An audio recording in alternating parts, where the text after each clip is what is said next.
at macfound.org. Live from the Ken and Valerie Baker studio at WHYY, this is Studio 2. On Monday, July 28th, welcome to the show. I'm Cherry Gregg. And my name is Avi Wolfman-Arent. We're so happy to have you here on this Monday, a new week of Studio 2. Yes, and today we're going to be talking about higher education. The Trump administration has targeted top elite institutions like Harvard, University of Pennsylvania, Columbia, for being too woke. The administration has put a microscope on their DEI policies, alleged anti-Semitism on campus, and on policies around trans athletes in sports. The Trump administration has told the universities, change your policies immediately or lose your federal funding. Harvard chose to sue, but is under mounting pressure. Penn and Columbia recently caved under that pressure and chose to settle with the Trump administration to keep their funding flowing. And so today we'll ask whether the settlements are smart compromises or signs of surrender. And we'll look at how much control the federal government should have over college campuses. We have a legal expert, a university professor, and a conservative voice on the show to help us talk through it all. And our questions for you, our listeners at home, are this. What do you think about schools like Penn striking deals with the Trump administration? We'd love to hear your thoughts. The number is 888-477-9499. The email is studio2@whyy.org. And for those of you watching on YouTube, hello. Put those comments in the live chat. Yeah, if you work at Penn alum, what do you think about your school making that deal with the Trump administration?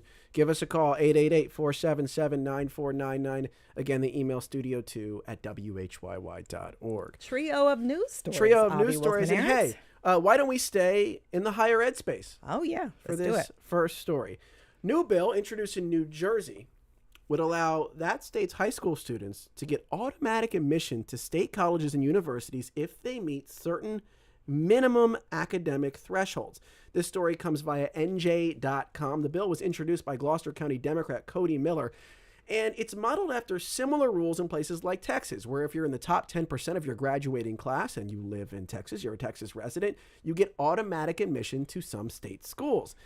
The NJ proposal, very early stages, doesn't have firm details yet, but the idea is that students would automatically get into schools like Rutgers or Rowan or Montclair State, good schools, if they do well enough in high school, maybe finish top 10%, 5%, whatever it ends up being.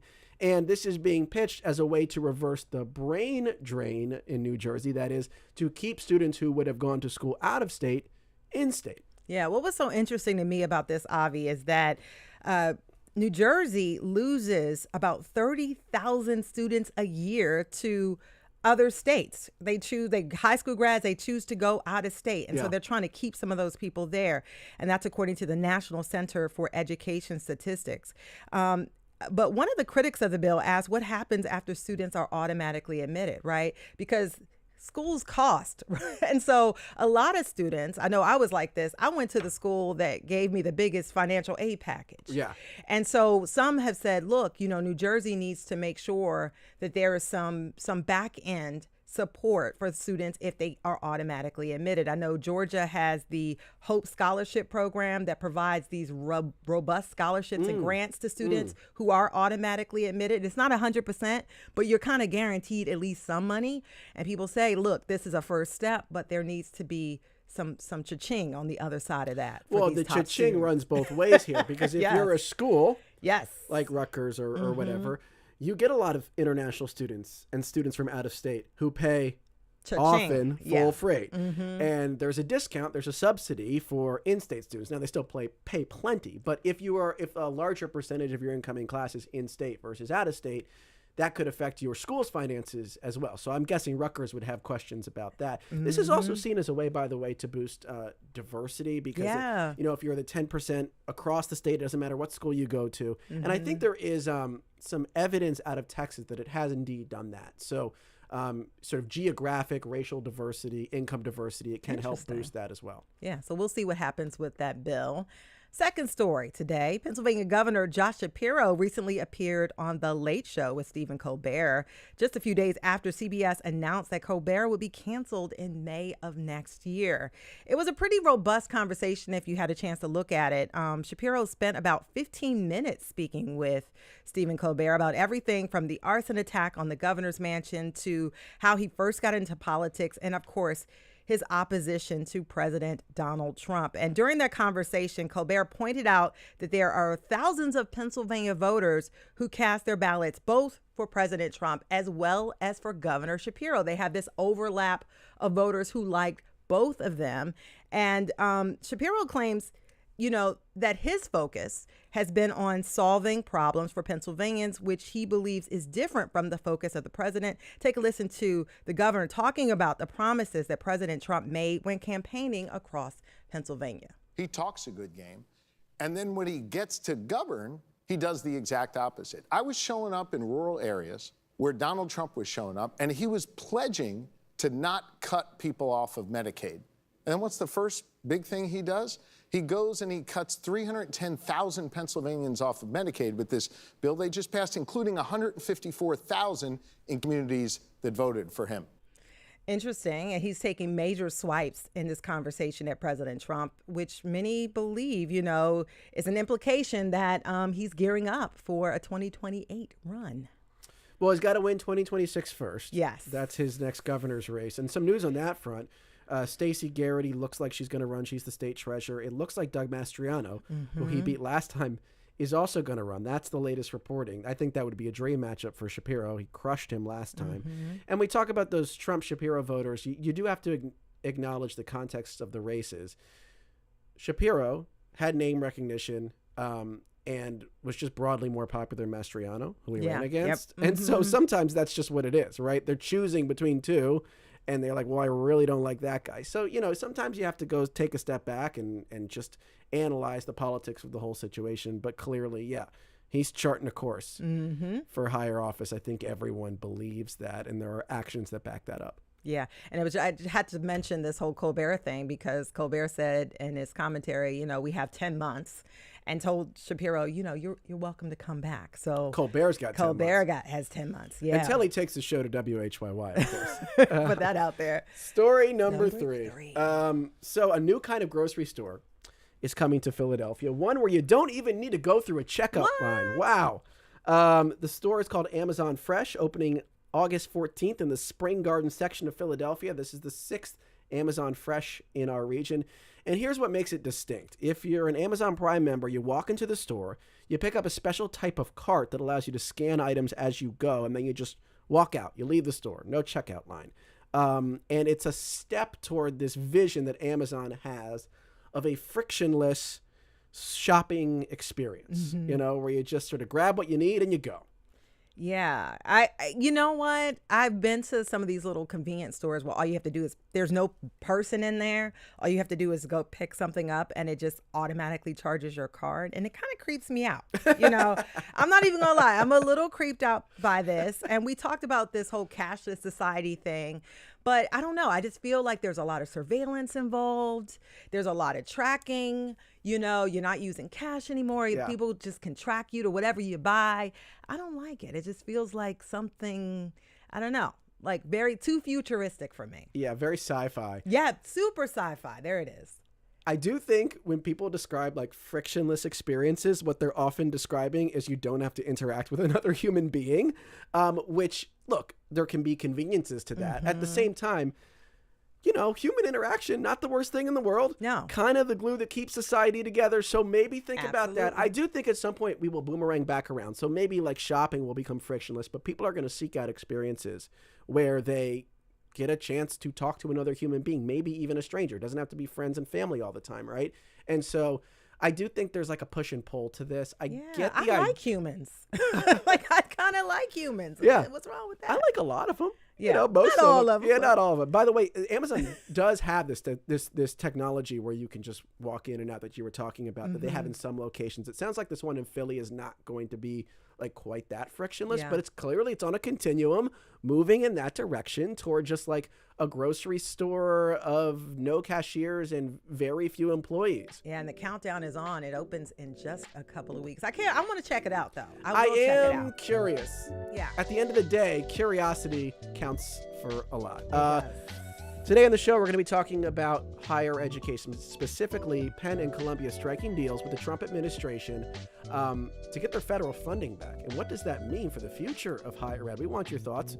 Studio 2 at WHYY.org. Get those emails in.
Welcome back to Studio 2. I'm Cherry Gregg.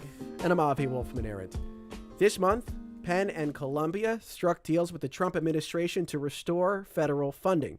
Harvard, Brown, Cornell, and Princeton could be next. The mighty Ivy League, confronted with a direct challenge from the federal government, appears to be bending. The rest of higher education is watching and waiting. Is this the beginning of a new era? One where the federal government can impose its political agenda on private universities? And will higher ed's perceived liberal lean begin to vanish? We've got a great panel this hour to discuss all of that and a whole lot more. Let me introduce them for the first time. Will Creeley is the legal director for the Foundation for Individual Rights and Expression, also known as FIRE. Will, welcome back to the show. Thank you so much for having me. It's an honor. And Jessa Lingel is an associate professor at Penn and director of its program in gender, sexuality, and women's studies. Jessa, great to have you. Thanks so much for having me. And for our listeners at home and elsewhere, we invite you to join the conversation. Our question of the day is this: what do you think about schools like Penn striking deals with the Trump administration? The number to call is 888-477-9499. The email is studio2 at WHYY.org. And if you're watching on YouTube, drop those comments in the live chat. And the comments coming in fast and furious. Hal emails us, university students today are not taught how to think, but how to repeat the doctrines of the woke orthodoxy. Donald Trump's efforts regarding universities are moving in the right direction. Is that the case, Will? Moving in the right direction here? What was your reaction when you saw that Penn and Columbia struck these deals? They're different deals, obviously, but just in general, they are different your deals. general thoughts. But my general thoughts are it is a shameful capitulation that ends a process that looks mostly, to me, like a mob shakedown. It looks like extortion. It looks like they're making decisions based on partisan politics enforced from the top down. I'm old enough to remember when conservatives professed to believe in small government, that they would react in horror to an elected official telling private entities, private institutions, what they can and can't decide to do on their own. So I think it is shameful. I hope that Harvard University continues to fight. I worry about the future if the federal government gets to dictate terms of curriculum, of basic academic decision making.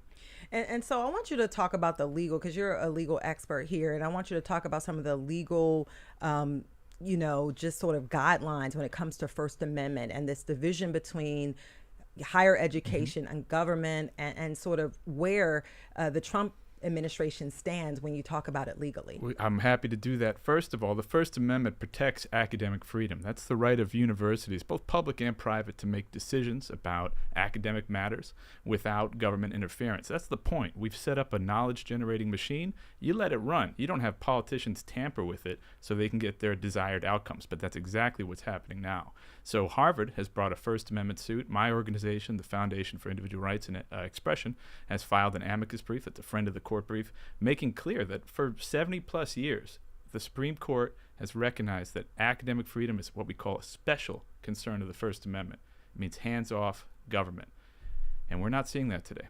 And my follow-up to you is, does the Trump administration have some legal grounds? For example, there has been arguments by the Trump administration that universities like Harvard, like Columbia, did not address anti-Semitism on campus, and it violated civil rights law.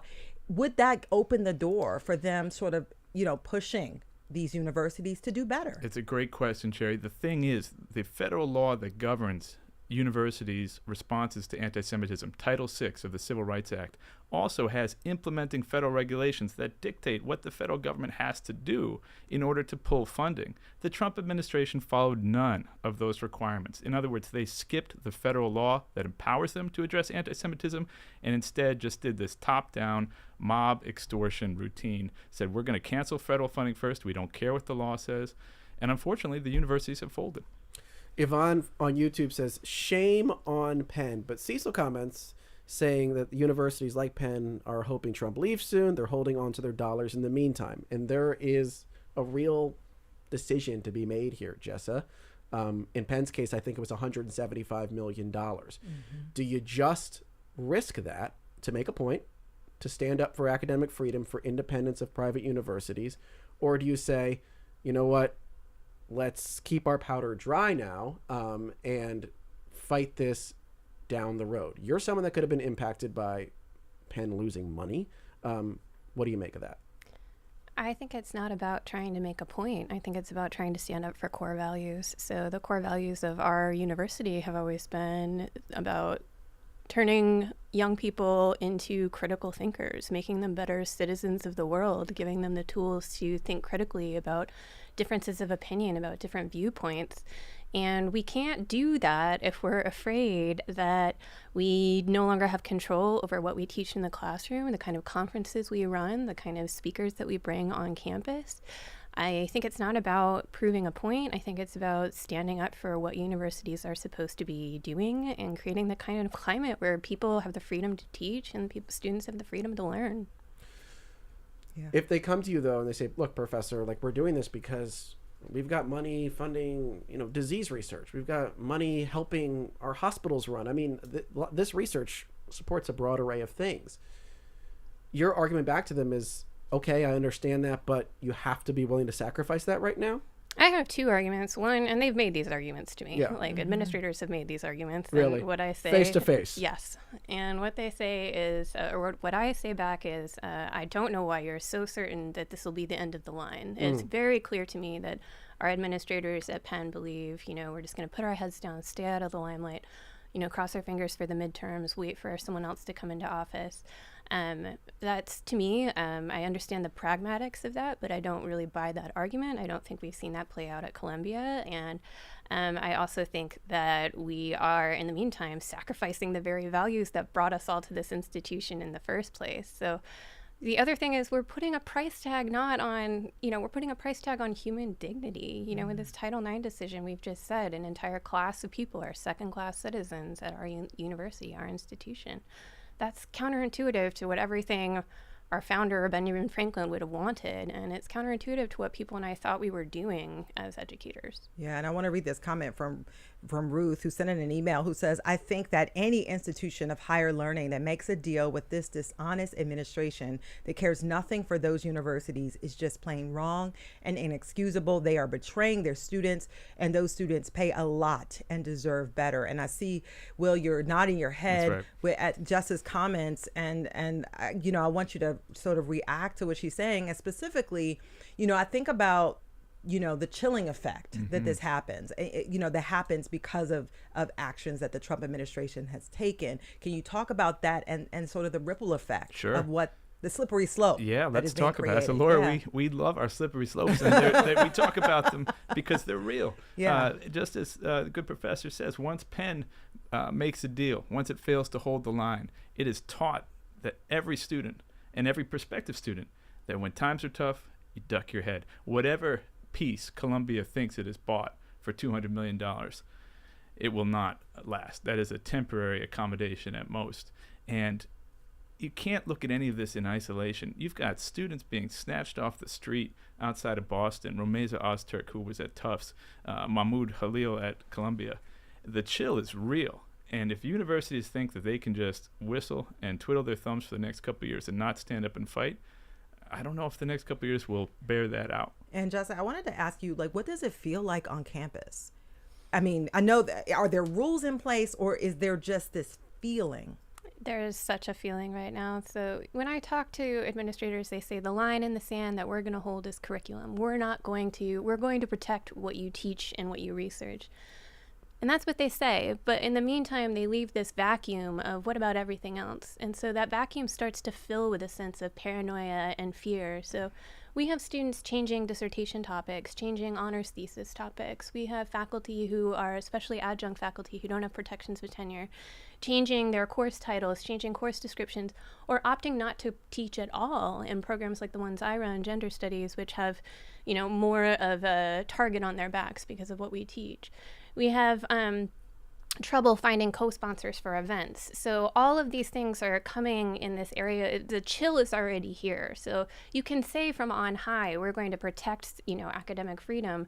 But if you don't back that up with action, and if you aren't willing to state publicly, this scholarship matters, these community matters, we're going to support you, we're going to stand up for what's right, then in the meantime, students become afraid, staff become afraid, teachers become afraid, parents become afraid, and you don't have this vibrant conversation on campus about learning and about exploring and testing new ideas.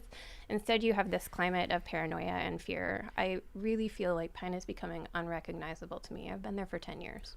You said people changing titles of courses, dissertation topics. I mean, I don't know if you can give examples, but can you give me a sense of what that actually means, like on the ground? Because I think all our listeners would want to know what's not being discussed right now in the classroom, or what's not being studied.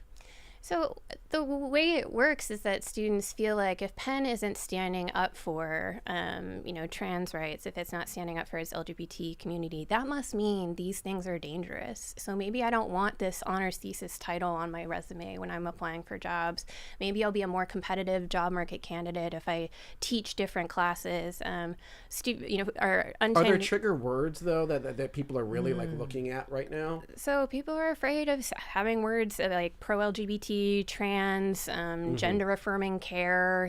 I've had colleagues whose grants were cut because they were studying things about like how to support mental health or physical health for LGBTQ folks. So all of the trigger words that were already leading to grants getting cut, not just at the CDC, not just at the NSF, but also in more humanities programs like the NEH.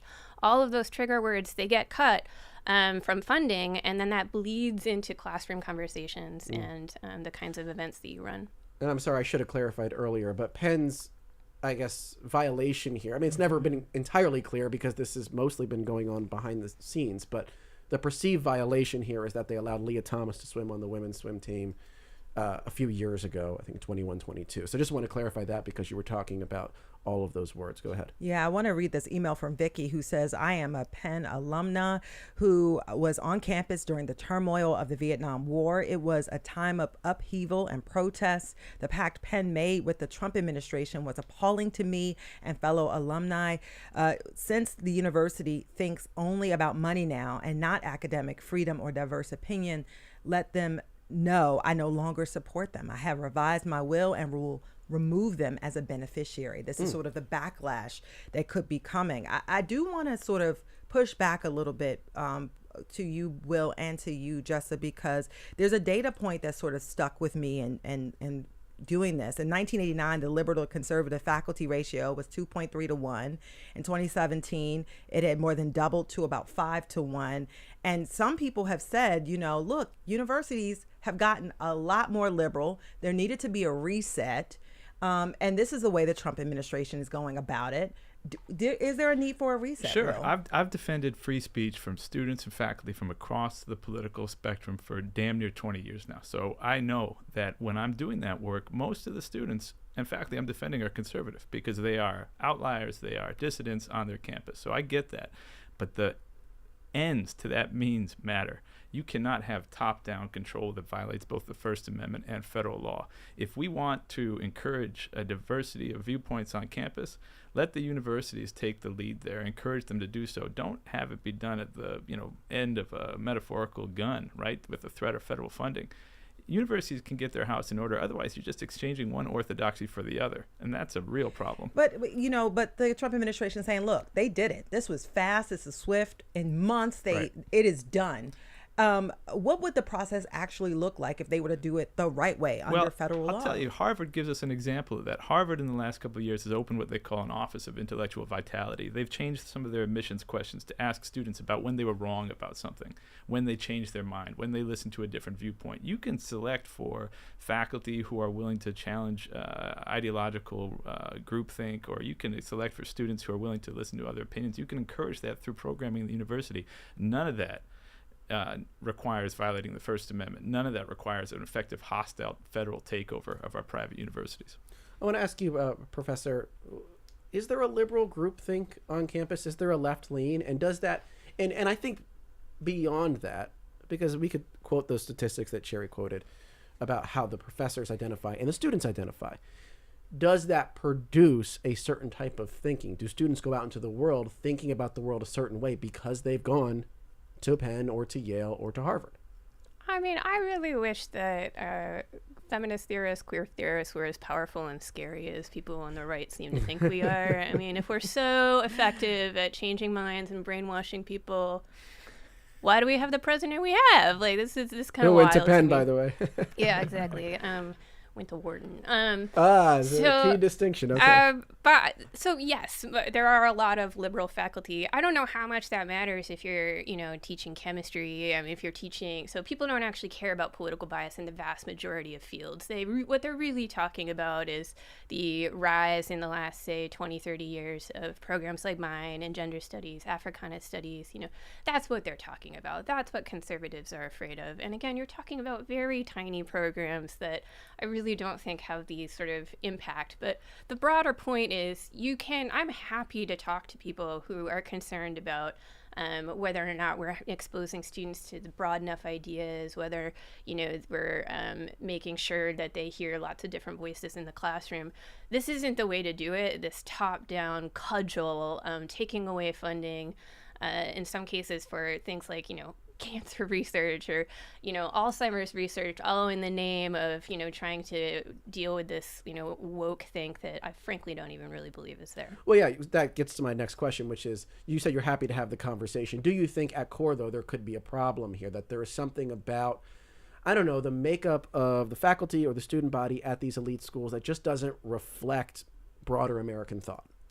I truly believe that the reason you see an index of, how educated you are and your, a tendency to say, like, be liberal or identify as liberal is because liberal arts education at the kind you're supposed to get at the University of Pennsylvania exposes you to different viewpoints, expands your appreciation for diversity, expands your appreciation for tolerance.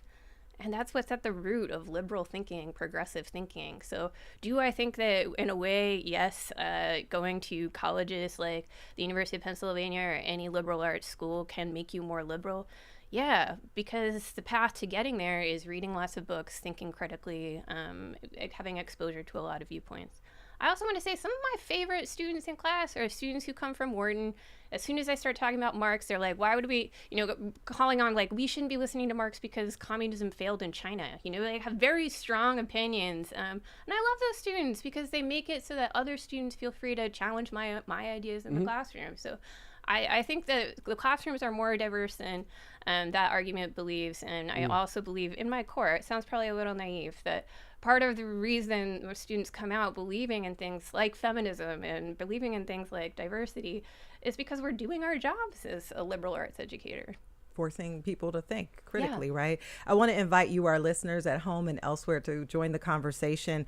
Our question of the day is, what do you think about schools like Penn striking deals with the Trump administration? The number is 888-477-9499. The email is studio2@whyy.org. And if you're watching on YouTube, drop those comments in the chat. David on YouTube says, President Trump's use of federal funding as leverage amounts to federal overreach, undermining institutional autonomy and chilling dissenting to non-conforming ideas. Education deserves free speech. Will, I wanted to ask you about censorship because, people who believe in the First Amendment hate censorship. They hate overreach by, any government entity, whether it be the federal government or the state. There is no necessarily a court precedent here, but does this sort of cross into the censorship arena? And if nobody stands up to create a court precedent, what becomes of it? Sure. Yeah, I think it does, actually. And to Avi's good question a little while ago, what have we lost? Look at the state of Florida, where Governor Ron DeSantis passed what was called the Stop Woke Act. And that sought to remove 8 quote-unquote divisive concepts from classrooms. So now you've got the state government putting a hand into college classrooms and saying there are some things you can't talk about. Some of the things the professor was just mentioning now that she likes being challenged on. She likes the back and forth with students. You can't have those ideas. We are litigating against the Stop Woke Act. We're waiting for an opinion from the United States Court of Appeals for the 11th Circuit. Maybe we get it today. 11th Circuit, if you're listening, let's go. It's been a while. But our plaintiff, our faculty member, Adriana Novoa, she can't teach in her sociology course about Roberto Clemente, about the history of racism in baseball, about the Negro Leagues, about what it was like. She had to remove that from her curriculum. That's in our complaint. That's what you're losing. You're getting the chill. And folks are saying, you know what, I better not. I better keep my mouth shut. So to your point about censorship, yeah, I do think this overarching federal pressure, whether it's the deal we're cutting with CBS or the pressure we're bringing to bear on private institutions like Harvard, or, again, snatching students off the street for writing an op-ed about what's going on in Gaza, the chill is real. And we know from the First Amendment case law that the chill is effectively censorship. And my quick follow-up for you, Will, is this. Does it make your job harder when my they goodness. just settle versus there's no legal precedent here? They're settling the cases. Does it make your job harder? It makes my job a lot harder. I'm on the phone with the head of the American Association of Universities, the American Association of Universities and Colleges. And when one domino falls, the rest of them think, I don't know what I can do. If Columbia can't stand up, what hope do the rest of us have? And a lot of folks bringing up the A word, authoritarianism. I want to read this comment from Michael. It says, the fact that you're not using the word authoritarian already tells us the WHYY is bending the knee. If not, call these actions out and what the admin is doing by name. These are subjects for debate, not a king's blackmail. Although I'll note, Michael, we already lost our money, so I don't know why we're bending anything. But so you clearly think, Will, there is a slippery slope toward authoritarianism. Sure. Here. The universities clearly think this is a storm and it will pass. Why are you right and they're wrong? Look at Hungary. Look what happens in other countries where you have an authoritarian strongman. You go after the media, you go after education, you make everybody else scared, you give private industry its side deals, and then next thing you know, there's nobody left. What about going after law firms? I mean, we're 20 minutes in? We haven't even talked about the attacks on law firms. It is a systematic attack to make dissenting extremely dangerous and extremely painful. Add in, billions of dollars for secret police, look out. Can I get you in dialogue, though, with something that Professor Lingel said earlier, which is that sort of she was pushing back on this idea that there is too much of sort of like a liberal hive mind on campus, that sort of the statistics that we see are an outgrowth of just liberal arts teaching. Do you agree with that, or do you think there was a problem here that needed to be addressed? I think that everybody is better when you hear different viewpoints. I believe, as a First Amendment attorney, as a civil libertarian, I believe that person who only knows their own case knows half of that, right? So I want to be challenged. And I do think that for too long, universities, and I say this as a son of a university professor, a poet, I do think that universities too often are just one type of thinking. I think that universities, again, I mentioned Harvard, that can begin to embrace more viewpoints and bring them in, that's all to the good. I think you have better discussions that way, and I think the professor agrees with me. So I do think universities have some work to do to show their value. Right now, I wish universities would stand up and make the affirmative case Here's why the social sciences are important. Here's why attacking, a campus because you think it's too woke. Here's why it's going to result in your mother not being able to get the cancer treatment she needs. Make the comprehensive case about what universities provide for society. It's not just turning out woke students. That's a caricature. That's not reality. Yeah, I want to bring in a caller before we go to break. We have Joan from Rittenhouse Square on the line. Joan, you are on Studio 2. What's your question or comment? So my comment is that I'm sick about Penn capitulating to the Trump administration. And the reason that I am is that educational institutions are pillars of society, one of the pillars. And when pillars of society capitulate to people like Trump and his authoritarian administration, which we are on the verge of becoming an authoritarian nation, they encourage it and make it easier for him to be an authoritarian. That's Joan from Rittenhouse Square. Thanks so much for the call, Joan. We got a lot more to talk about on this topic, but we do have to say goodbye to you, Jessa Lingel, Associate Professor at Penn and Director of the program in Gender, Sexuality, and Women's Studies. Thanks so much for being with us today. Thank you. And Will, stay right there. Will Creeley's going to stay with us. Will's from FIRE. And we have a voice from a conservative-leaning institution on the other side of this break. Of course, keep your questions and comments coming. What do you think about schools like Penn striking deals with the Trump administration? Give us a call, 888-477-9499. You can email studio2@whyy.org. If you're on YouTube, drop a comment in the chat. We'll be right back.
Welcome back to Studio 2. I'm Cherry Gregg.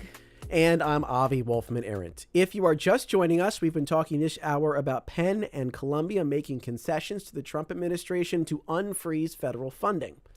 Earlier, you heard from a professor at the University of Pennsylvania, an institution that just recently got funding reinstated after making policy changes about transgender athletes. We've also heard from Will Creeley, legal director of FIRE. Will is still with us, and we're now also joined by Jay Green, senior research fellow at the Heritage Foundation. Jay, welcome back to Studio 2. Thanks for having me on.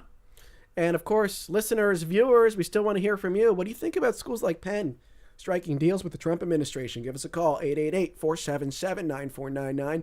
You can email studio2@whyy.org. If you're on YouTube, drop a comment in the chat. And I want to read this comment from Aaliyah, who says, we know that these institutions are, for the most part, elitist training grounds that determine haves and have-nots. Best for communities to start supporting homeschooling, entrepreneurship, etc.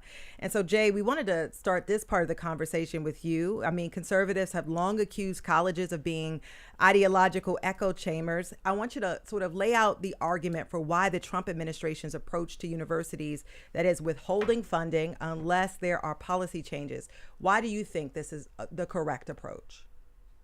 So the thing that I support is the enforcement of civil rights legislation. And in both the case of the Columbia and Penn settlements, there were accusations of violations of civil rights.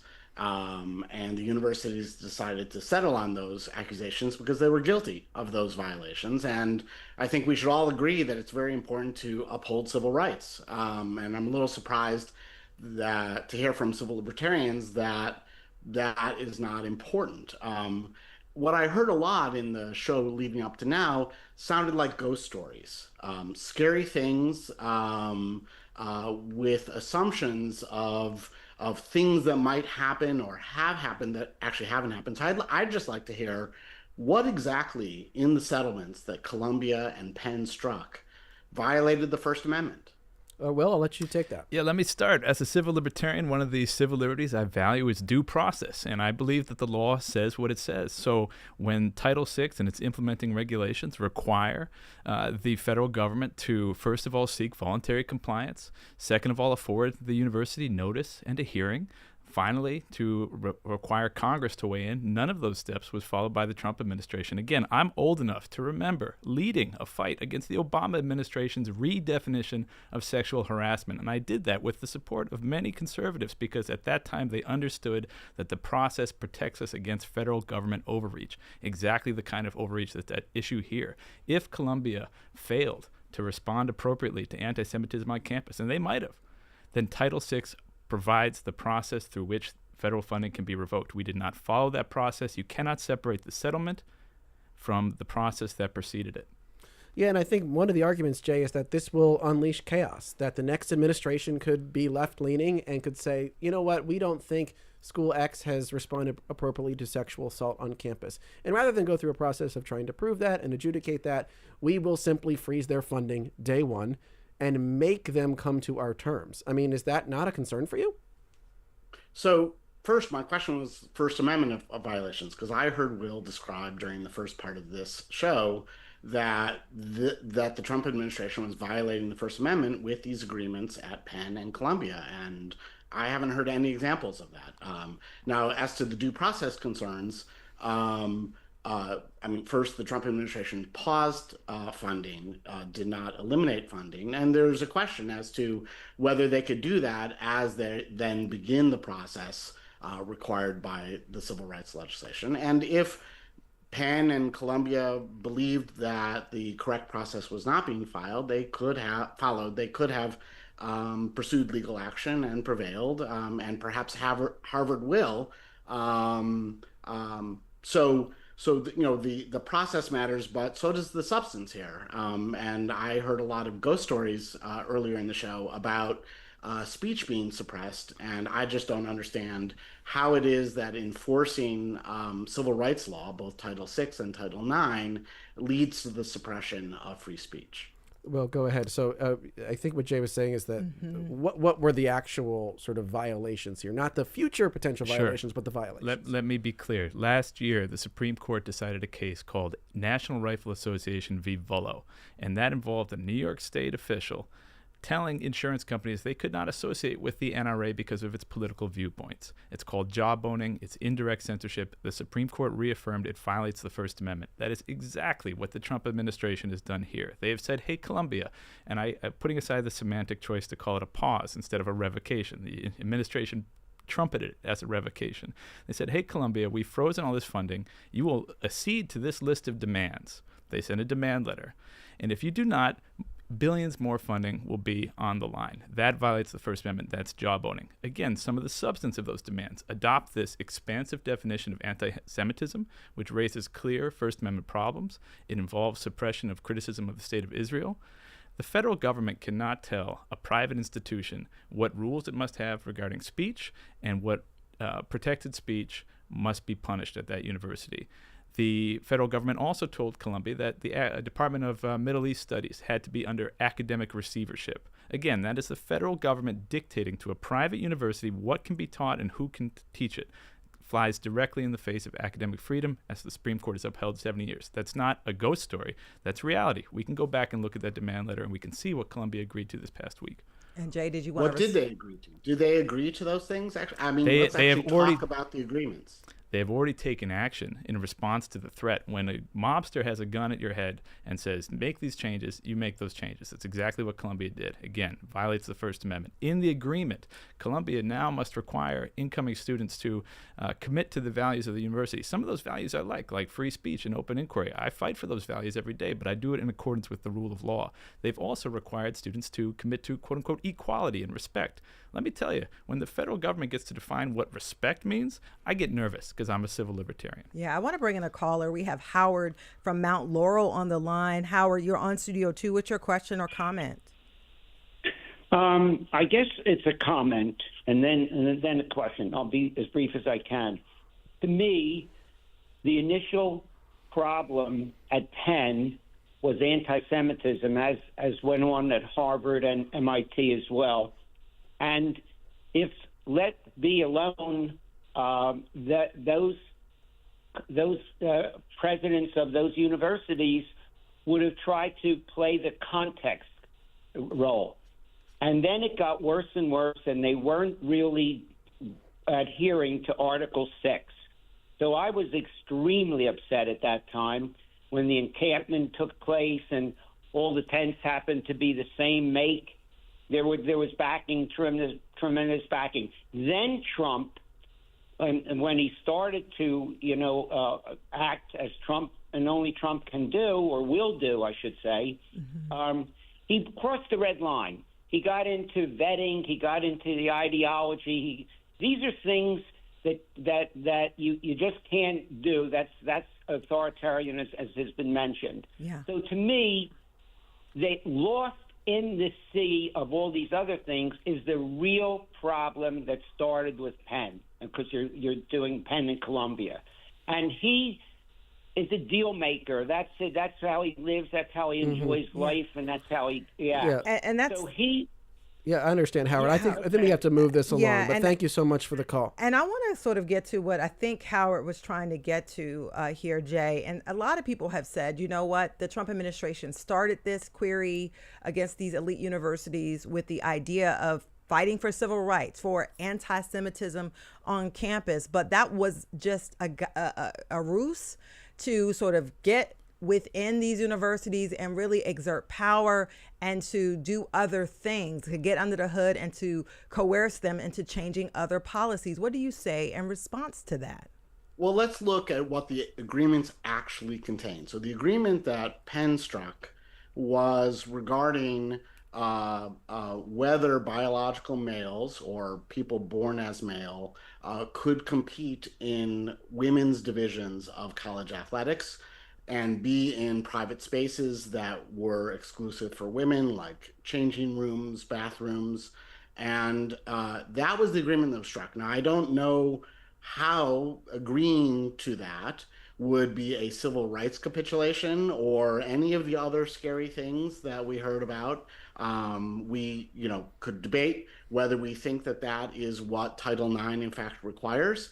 But I think it's a very reasonable interpretation of Title IX that it was meant to protect women having equal access to sports, and when biological males then would take spots on those teams from biological females and take victories from biological females and subject biological females to having to be in the same private spaces, the same locker rooms as biological males, that would be a violation of Title IX. And I think the university agreed that they had violated Title IX, which is why they reached that settlement. There's no scary change of curriculum or loss of academic freedom or free speech violation involved in that. So everything we just heard was a bunch of ghost stories. Well, let me ask you this. Instead, what we have is a particular dispute about Title IX. Now, at Columbia, the settlement Can we stick on Penn for a second, though, because Sure. It's just because we're a Philly show.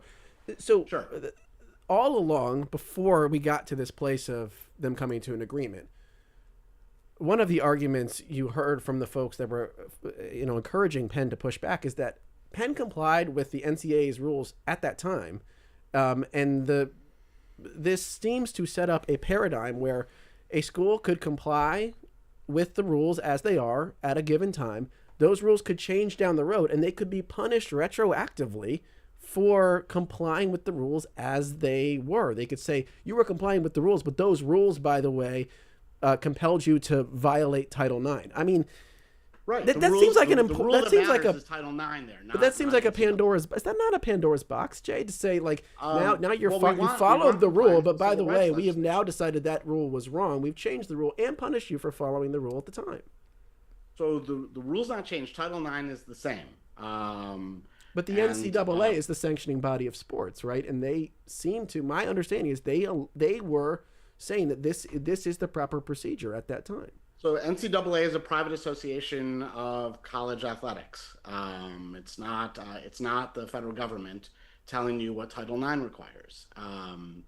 And so again, I said we could have a dispute about what the correct settlement of the Title IX dispute should be, but none of it involved infringing upon academic freedom, free speech violations, checking people's syllabi, chilling things on campus. All of those were ghost stories that seemed to be a product of some sort of Trump derangement syndrome. And again, people can not like Trump, but we don't have to make the paranoia that we were talking about here seems to be fostered by people making up stories about all of the infringements that are occurring that did not occur. This was a particular dispute over whether biological males would compete in female athletics in college and be in their private spaces or not.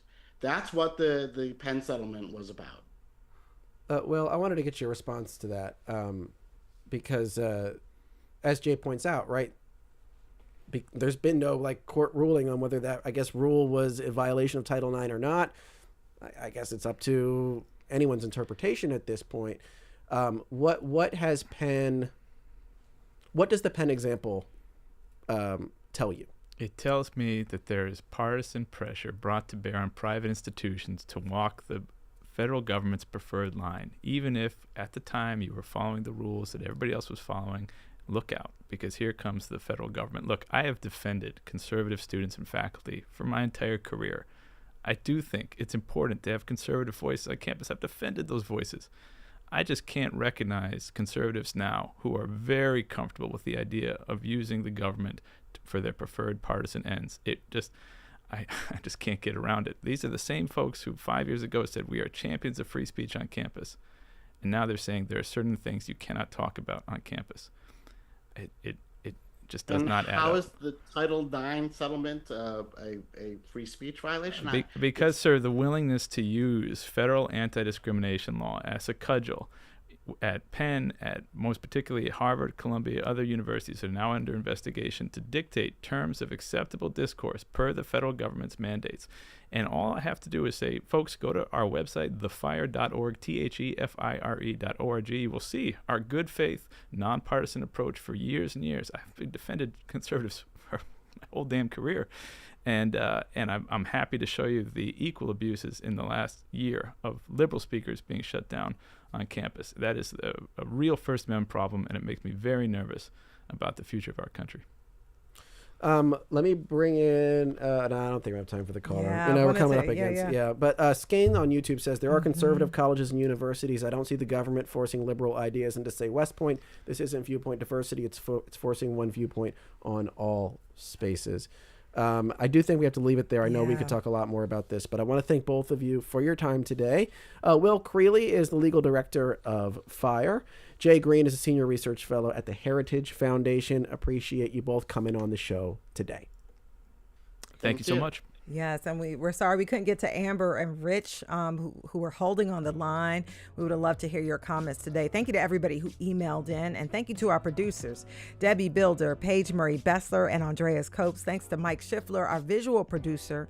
Thanks to Diana Martinez and Adam Stanishevsky, who engineered today's show. Our executive producer is Kevin McCory. From Studio 2 here at WHYY in Philadelphia, I'm Cherry Gregg. And I'm Avi Wolfman-Arent. Thank you so much for joining us.